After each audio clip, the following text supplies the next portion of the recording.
இணைந்திருக்கக்கூடிய திரு விஜய் உன்னிப்பாக உற்று கவனிக்கப்படுகிறார். இன்று பிரச்சார களத்துக்கு சிறிய இடைவெளிக்கு பிறகு அவர் வந்திருக்கிறார்.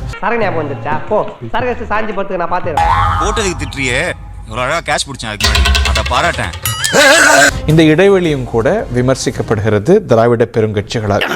கேடு கேட்ட கேரக்டர் ஊடு கட்டி அடிக்கலாம் வாங்கலாம். பஞ்சாயத்தடா முடிச்சு நமக்காக அம்பட்டு போலும் பிள்ளை குட்டியோட வெயில்ல காத்து கிடக்குறாங்களே.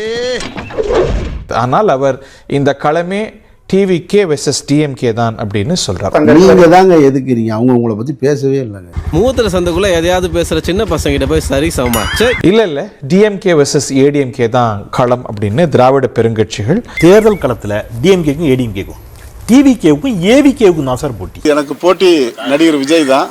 ரெண்டே கட்சிக்கு தான் போட்டி. இந்த பிரச்சாரங்கள் எல்லாம் ஒரு பெரிய வைப்ரன்சியை நம்ம பார்க்க முடியுதுல்ல. அது பெரிய வசதியான வாழ்க்கையா இருந்தாலும் எல்லாத்தையும் உதறி தள்ளிட்டு உங்களுக்காக மட்டுமே வந்திருக்கிறேன். உங்களுக்காக நன்றி கடன் செலுத்துறதுக்காக மட்டுமே வந்திருக்கிறேன். இல்ல, ஒரு பெரிய உச்ச நட்சத்திர நடிகர், பலரும் கொண்டாடப்படக்கூடிய ஒரு நடிகர் அப்படிங்கும் போது அவர் வீதிக்கு வருகிற பொழுது ஒரு கூட்டம் சேரத்தான் செய்யும்.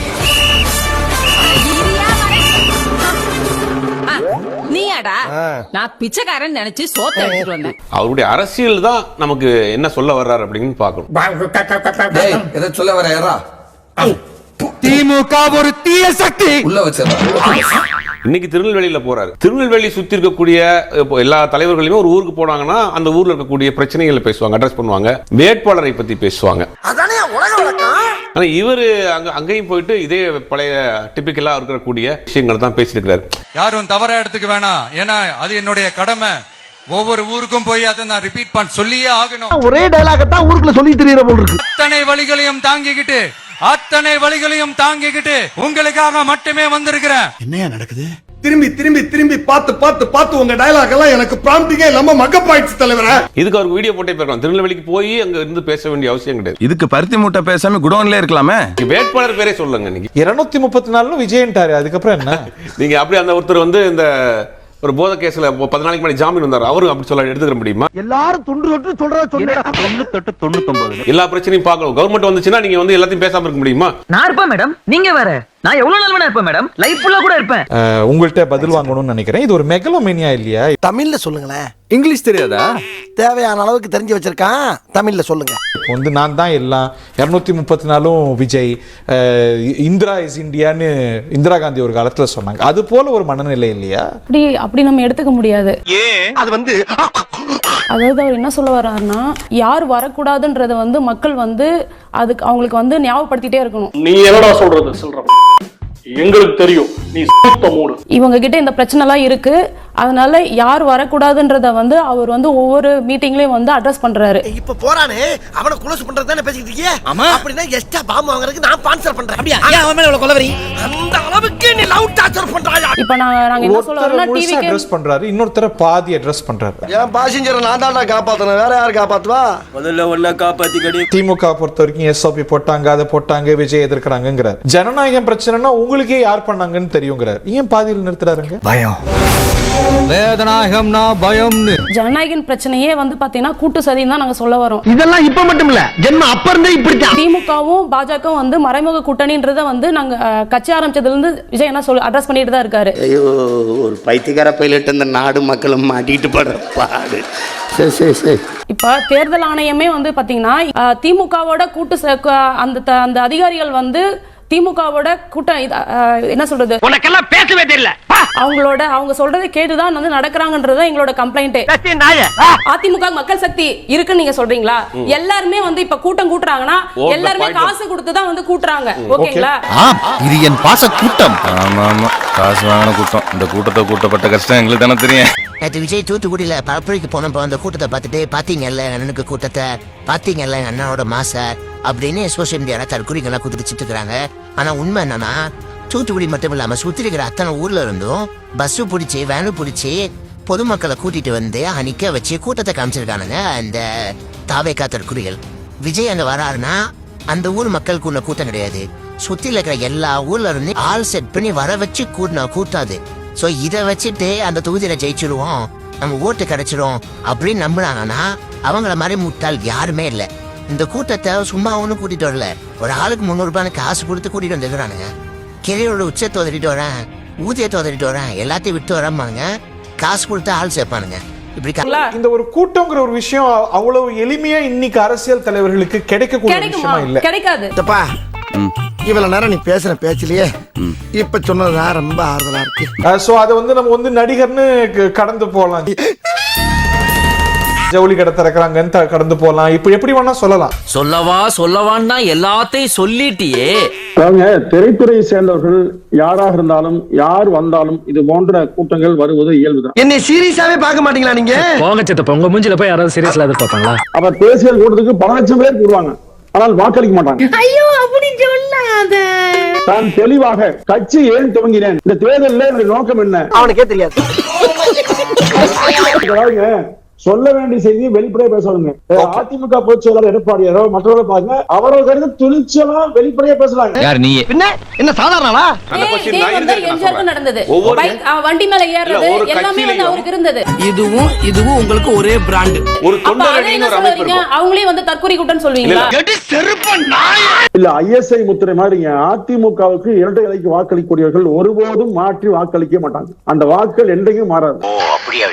நீங்க வந்து இந்த முறை விஜய்க்கு வாக்களிக்கவில்லை என்றால் யாருக்கு வாக்களிப்பீர்கள்னு ஒரு கேள்வி கேட்டப்போ சுமார் 45% வந்து இல்லை நாங்கள் மீண்டும் அதிமுக வாக்களிப்போம் அப்படின்னு ஒரு பதில் கொடுத்திருக்காங்க. நம்ம அதை அப்படியே இன்டர்பிரேட் பண்ணோம்னா விஜய் பெறக்கூடிய வாக்களில் சுமார் 45% வாக்கள் அதிமுக வாக்குகளாக இருக்கிறது.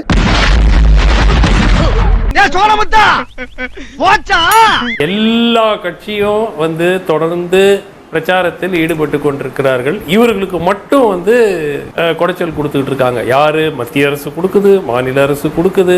எங்களுக்கு வேற வேலை இல்ல. ஏங்க 1 மணி நேரம் பர்மிஷன் கொடுத்திருந்தாங்கன்னா என்ன பிரச்சனை? பிரதமருடைய ஸ்பீச்சுக்கே 3/4 மணி நேரமோ 1 மணி நேரம் தான் பர்மிஷன் கிடைச்சிருக்கு. இந்த 1 மணி நேரம் பர்மிஷன் கொடுத்தா நீ வர மாட்டியா? ஏன்னா மொத்தமாவே 3 நிமிஷம் 34 செகண்ட் பேப்பர் திருப்பி பேசுவேன். அதுக்கு வந்து எதையாவது பண்ணி தொலைன. தன்னை காமராஜருடன், எம்ஜிஆருடன், அறிஞர் அண்ணாவுடன் ஒப்பிடுகிறார். எனக்கு I don't know what to say. இதுக்கு ஆங்கிலத்துல ஒரு டேர்ம் இருக்கு, டெலியூஷன்ஸ் ஆஃப் கிராண்டியர்னு வாங்க. ஏய் யார பத்திர லூசுன? உன்னதாண்டா வேற எப்படி காப்பா? ஃபர்ஸ்ட் ஆஃப் ஆல் நீங்களே உங்களை ஒப்பிட கூடாது, வேற யாராவது உங்களை ஒப்பிடணும். வேலைக்கு ஆக மாட்டான்டா. ஏன் சார்? எவன் ஒருத்தன் அவனவனே பெருமையா பேசுறானோ அவன் வேலைக்கு ஆக மாட்டான்னு அர்த்தம். இவர் வந்து இன்னும் ஒரு பஞ்சாயத்து தேர்தலில் கூட நிக்கல. அவர் தன்னை காமராஜருடையும் எம்ஜிஆருடையும் அறிஞர் அண்ணாவுடையும் ஒப்பிடுகிறார்னா எல்லாமே வந்து ஒரு பிலிம் ரிலேட்டட் ஸ்பீச், ஒரு டயலாக் டெலிவரி. வசதியான வாழ்க்கையா இருந்தாலும் எல்லாத்தையும் உதறி தள்ளிட்டு உங்களுக்காக மட்டுமே வந்திருக்கிறேன்.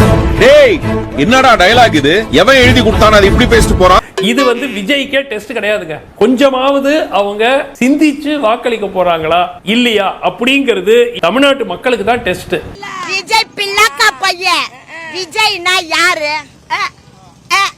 என்ற ஒரு நடிகர். அவன் குடும்பத்தையே காப்பாத்த தெரியாத விஜய் தமிழ்நாட்டு மக்களை எப்படி காப்பாத்துவாரு? இதெல்லாம் மக்களுக்கு எல்லாருக்கும் நல்லா தெரிஞ்சிச்சு. 2026ல திமுக தான் வரும். எங்க முத்துவேல், கருணாநிதி, ஸ்டாலின் எங்க அண்ணன் வின் பண்ணுவாரு. வின் பண்ண வைப்போம். கிளியர்லி இந்த கட்சி வெற்றி பெற போவது இல்லை. 32 ஆண்டுகள் ஆட்சியில இருந்த ஒரு கட்சி தமிழ்நாட்டுல மற்றும் சிலர் அப்படின்னு கூறுவது சரியா? ரொம்ப தப்பாச்சே. தப்பாச்சுலங்கண்ணே. திமுகவே பேசுறது இல்லைங்க. மற்றும் இன்னைக்கு திமுகல யார கேட்டாலும் யாரோட போட்டினா அண்ணா திமுக தான் சொல்றாங்க. நேத்து மழையில முளைச்ச காலம் மாறுற மாதிரிங்கிற வேம்புலி ஆட்சி சாத்திடு வேண்டாம். என்ன ஜோக் காட்டுறீங்களா? என்ன ரங்கா ஜோக் காட்டுறீங்களா? எல்லாரும் மீடியா முன்னாடி நின்று ஒரு 4 கேள்விக்கு பதில் சொல்லுங்க சார். கோடி ரூபாய் கொடுத்தாலும் சில விஷயங்களை நான் செய்ய மாட்டேன். அதுல முதல் விஷயம் இது. Tamil Nadu is a much bigger complex civilizational state. அது வந்து விஜய் தான் தமிழ்நாடு தான் விஜய். தெருல வந்து பாடிப்பாரு, கல்லாலேயே அடிப்பானுங்க. ஏன் பிச்சைக்காரன் கூட பிச்சை போட மாட்டான். பூந்தமல்லியில போட்டியிடுற வேட்பாளருக்கு எதிராக எத்தகைய குற்றச்சாட்டு வைக்கப்பட்டிருக்கிறது? அதையும் அவர் சொல்லிட்டாரு. எம்எல்ஏ தப்புங்க கேஸ் போடுங்கன்னு சொல்லிட்டாரு. எங்க அந்த லேடி எங்க போனாங்க? மேடம் ஒரு நிமிஷம் மேடம். சார் ஒரு நிமிஷம் சார். நான் ஜாதி ரெடி அவருக்கு எங்க சீட்டு கொடுத்தீங்க? யாரும் ஜாதி வெறியர்னு சொன்னாங்களே. யாரு ஜாதி வெறியர்னு சொன்னாங்க? தெரியாத மாதிரி கேப்பியே. ஒருத்தர் உங்க கேண்டிடேட் மேடம் ஒருத்தர் வந்து நான் ஜாதி வெறியன் அப்படிங்கிறாரு. அவருக்கு டிக்கெட் கொடுத்துருக்கீங்க. அடிச்சுதானடா கொண்டு போனாங்க. அம்புட்ட ஆசை. இன்னைக்கு லாஸ்ட் ஃபைனல் ஸ்டேஜ்ல இருக்கும். திரு ஸ்டாலினோ, திரு எடப்பாடி பழனிசாமியோ, திரு சீமானோ அவங்க காட்டுற உழைப்புல இவருடைய உழைப்பு ஒப்பிட்டா எப்படி இருக்கு? அப்புறம் ஏன்டா இப்படி எல்லாம் பண்ற? ஏங்க என்னத்துக்கு விட்டுட்டாரு? துகத்தெல்லாம் விட்டுட்டு நான் வந்திருக்கேன். ஓகே அப்படின்னா எதை விட்டாரு? வசதியான வாழ்க்கையா இருந்தாலும் எல்லாத்தையும் உதறி தள்ளிட்டு உங்களுக்காக மட்டுமே வந்திருக்கிறேன். என்கிட்ட ஒண்ணுமே இல்லையடா. டேய், ஆனா ஒண்ணு தாண்டா இருக்கு. என்ன? என் உயிர். எடுத்துக்கோ மச்சான். உயிர் எடுத்து நீ ஏன்டா என் உயிர் எடுக்கிற? உங்களுக்கு பர்மிஷன் கொடுத்து அவரை வந்து சார் உங்களுக்கு புரிய மாட்டேங்குது. நீ லூசா இருந்துட்டு என்ன லூசுன்றியா? இன்னைக்கு சிஎம் தினமும் வாக்கிங் அதுக்கு எலெக்ஷன் கமிஷன் பர்மிஷன் வாங்குறாரு. யார்ட்ட பர்மிஷன் வாங்குறாரு? உங்களுக்கு புரியல. சீரியஸா உங்களுக்கு புரியுதா இல்லையா சார்? பார்த்தாலே எனக்கு புரியுது. நான் சொன்னது உனக்கு புரியலன்னு. இருந்தாலும் எக்ஸ்ட்ரா 2 பிட் இருக்கு. அதை தூக்கி போய் அப்படியே கேட்ச் பண்ணிக்க. எனக்கு வந்து பாத்தீங்கன்னா பெர்மிஷன் கொடுக்க மாட்டறாங்க. why do you require permission for this? அப்ப நாங்க பாட்டு போவா சார்? இல்ல you bloody black sheep. Point of வியூல நிறைய செலிபிரிட்டிஸ் இத வந்து எக்ஸ்பிளைன் பண்ணிருக்காங்க. ஒரு காமன் மேனா என்னால வந்து என்னோட வாழ்க்கையை வாழ முடியல. என்னால ஒரு இடத்துல நடக்க கூட முடியாது. அவங்க நம்மள மாதிரி நார்மல் பீப்புள் கிடையாது गाइस. சொன்னா புரிஞ்சுங்க. தொண்டர்களை தாண்டி ரசிகர்கள் வரும்போது அதை நம்ம சேர்த்து பார்க்க வேண்டியிருக்குல்ல. ஏங்க தொண்டர்களை தாண்டி ரசிகர்கள் வந்தாங்கன்னா அது உங்க கட்சி கட்டமைப்பு சரியா இருந்தா அந்த பிரச்சனை கிடையாது. நீங்க திமுக அதிமுகல ஒரு மாவட்ட செயலாளர் இருந்தாங்கன்னா அவருக்கு பின்னாடி ஒன்றிய செயலாளர்கள் நிப்பாங்க. கரெக்டா எந்தெந்த இடத்துல நிக்க வைப்பாங்க. இந்த கட்சியில தான் அந்த கட்டமைப்பே கிடையாதுங்க. இந்த மாதிரி ஒரு மானகட்ட கட்சி எங்காவது பார்த்திருக்க முடியுமா? விஜய்ங்கிற ஒற்றை மனிதரை வைத்து மட்டுமே உன்னால் தேர்தல் பிரச்சாரம் செய்ய முடியாது. பல பிரச்சனைகள் இதே மாதிரி சந்திக்கதான் வேணும். கிரியாளா உடம்பு இரும்பாக்கிக்கடா. அடமலா ஆரம்பிச்சு வெளுத்து வாங்க போகுது. எங்க இருந்து வராங்கன்னு தெரியல அப்படிங்கறதே வந்து ஆக்சுவலி பிளைண்டா வந்து ஒரு தவறான. அந்தந்த தொகுதி அந்தந்த பகுதிகள்ல இருந்து தான் வராங்க. யாரும் வந்து பஸ் பிடிச்சா இல்ல. ஏன் அப்படி புழுகுனி பள்ளி பிறந்தவன? கரூர் இன்சிடென்ட்லயே காயமடைந்தவர்கள் எத்தனை பேர் கரூர் மாவட்டத்தில இருந்து பக்கத்துல மாவட்டத்துல இருந்து வந்தீங்க தெரியுமாங்க? நீங்க நான் தான் சொல்றேன், இது எதுவுமே நம்ம ஏனோ தானோன்னு சொல்ல. எல்லாமே ஒரு இதுக்கு முன்னாடி அந்த இன்சிடென்ட் வச்சுதான் நம்ம பதில் சொல்றோம். இவ்வளவு நாளா இது தெரியாம போச்சு. நாளைக்கு விஜய் ஜெயிச்சு வராருன்னு வைங்களேங்க, முதலமைச்சரே ஆயிடுறாரு. நான் வீட்டு விட்டு வெளியே வந்தா டெய்லி கூட்டம் அதிகமா இருக்குன்னு சொல்லி பனையூர் வீட்லயே உட்காந்து கவர்மெண்ட் நடத்த முடியுமாங்க? நீ கேட்ட ஒவ்வொரு கேள்வி என்ன செருப்பால அடிச்ச மாதிரி இருக்குடா. மாதிரி இல்ல, உண்மையிலே செருப்பால தான் அடிச்சேன். சரி, நான் ஒண்ணு கேக்குறேன் தாவேகா நண்பர்கள் கிட்ட. ஏன் எல்லா மீட்டிங்கும் மதியத்திலேயே நடக்குது? ஈவினிங்க்கு மேல கேம்பெயின் நடக்காமல் இருப்பதற்கு என்ன பிரச்சனை? ஏதாவது ஒரு காரணம் சொல்லுங்களேன். ஏயா வண்டி நிறுத்திட்ட? மணி என்ன? 6 மணிக்கு மேல ஆட்டோ ஓடாது.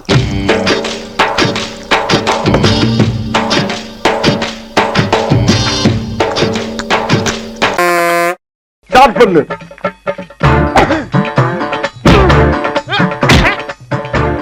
இங்கிட்டு வா. அப்படியா?